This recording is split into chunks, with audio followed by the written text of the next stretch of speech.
కనీసం వచ్చిన వాళ్ళందరినీ మంచిగా పలకరించండి, నమ్మకాన్ని ఇవ్వండి. అరే డాక్టర్ అమ్మ మంచిది, డాక్టర్ మంచోడ నమ్మకం వస్తే వాళ్ళు ప్రైవేట్కి వెళ్ళకుండా మీ దగ్గరికి వస్తారు. మన వాళ్ళు కోపంతో నడు లేదు లేదని తాళం వేసుకొని పోతే ఇబ్బంది అవుతుంది. రాత్రి కూడా ఒక డాక్టరు. అందుకనే ఖచ్చితంగా వాస్తవాలను మనము ఎప్పుడు ఏదైనా నెగిటివ్ రాగానే వాస్తవం ఏందో పబ్లిక్లోకి తెలియాలి.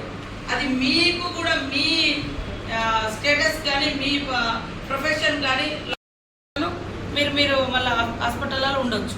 అట్లా ఉండడం మూలంగా కూడా చాలా వరకు మనం సేవ్ చేసిన వాళ్ళం. అట్లా సార్ చెప్పినట్టుగా ఈదురుగాలు వస్తుంటాయి, ఇంట్లో ముంగడ పడుకుంటారు, ఒక్కొక్కసారి డ్రింక్ చేసి ఉంటారు, వాళ్ళు నీళ్లు తాగరు, ఆ గాలి వడదెబ్బ నీళ్లు తాగక అట్లనే నైట్ చనిపోతారు. మనం ఏమనుకుంటే ఏమైందో దయ్యం పట్టిందో దేవుడు పట్టిందో రాత్రే చనిపోయాడు. కానీ ఇది ఉంటుంది వాళ్ళకి, ఇది కూడా మనం అవేర్నెస్, ఇది మన బాధ్యత. ఇప్పుడు కొద్దిగా మీరు హాస్పిటల్లో మార్నింగ్ టైంలో ఉన్నా కూడా మిగతా ఒక్కొక్క ఏరియాకి ఒక్కొక్క రోజు పంపిస్తూ కొంచెం అవేర్నెస్ క్యాంప్. మీరు ఈరోజు ఉండలేదంటే ఈరోజు హాస్పిటల్లో మేము ఇక్కడ పలానా ఊరు కాడు ఉంటున్నాం, ఇక్కడ వీళ్ళు ఎవరో ఒకరిని అక్కడ మీరు ఏర్పాటు చేసి మన వాళ్ళు క్యాంప్స్ కూడా పెట్టడం, ముఖ్యంగా ప్రివెన్షన్ చేయడం అనేది చాలా ఇంపార్టెంట్. అంటే మనం ఆ జబ్బు రాకుండానే చేయడం అనేది చాలా ఇంపార్టెంట్. కాబట్టి మన జిల్లాలో మంచి మెడికల్ ఫెసిలిటీస్ ఉండే అటువంటి జిల్లా హాస్పిటల్స్ రెండు కూడా, ఏరియా హాస్పిటల్స్ కూడా రెండు మంచి పెద్దగా ఉన్నాయి. లోకల్ ఆ పిహెచ్సిస్లో పనిచేసే డాక్టర్స్ కూడా మంచి అవగాహనతోటి చేయడం మూలంగా ప్రాణ నష్టం తగ్గిస్తాం. పేదలకు కూడా ప్రైవేట్ హాస్పిటల్కి వెళ్ళి అప్పుల పాలయ్యే పరిస్థితిని కూడా మనం తగ్గించగలుగుతాం.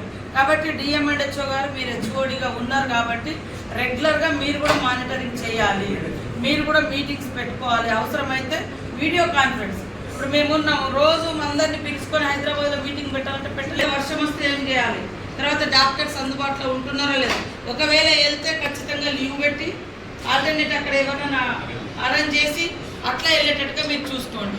చాలామంది కొత్తగా కనబడుతున్నారు పిల్ల, అంటే చిన్న ఏజ్ ఉన్నారు. ఈ టైంలో మీకు అంటే ఏజ్ కూడా సహకరిస్తారు అందరు, ఇప్పుడే కదా మనం పని చేయాల్సింది. కాబట్టి దాన్ని పని చేయడం మూలంగా హెల్తీగా ఉంటుంది, అది బాగా చెప్పండి.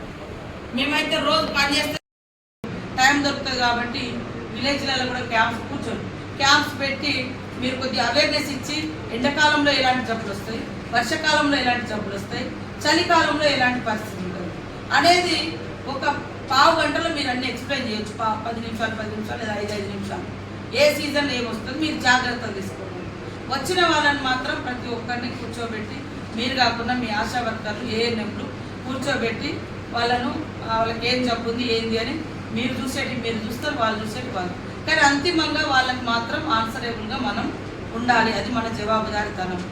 ఇది ఎందుకంటే ఏజెన్సీ ఏరియా, ఫారెస్ట్ ఏరియా, ఏ చిన్నది జరిగినా కూడా అది దేశమంతా కూడా ఇట్లా ఈ ఏరియాలలో డాక్టర్లు వస్తలేరు, పట్టించుకుంటలేరు.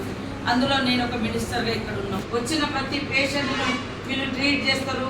అది మీరు మోరల్ సపోర్ట్ ఇస్తారా, మెడిసిన్ ఇస్తారా, ఏం ట్రీట్మెంట్ ఇస్తారా అనేది మీకు జబ్బును బట్టి తెలుస్తుంది. కాబట్టి ఇది ఖచ్చితంగా ఈ సమ్మర్లో కూడా అందరు అలర్ట్ ఉండాలి. మన 108 కానీ మన వెహికల్స్ ఎన్ని ఉన్నాయో అవి అన్నీ కూడా 30 మండలానికి ఒక్కటన్నా ఖచ్చితంగా ఎప్పుడు అందుబాటులో ఉండేటట్టుగా పెట్టుకోండి. ఎటుపోయినా ఒక 15 మినిట్స్ 20 మినిట్స్లో మనం రీచ్ అయ్యేటట్టుగా అది ప్లాన్ చేసుకోండి. ఇబ్బంది రాకుండా చూసుకోవాలనేది మీ అందరినీ కోరుతాము. మెడికల్ సంబంధించి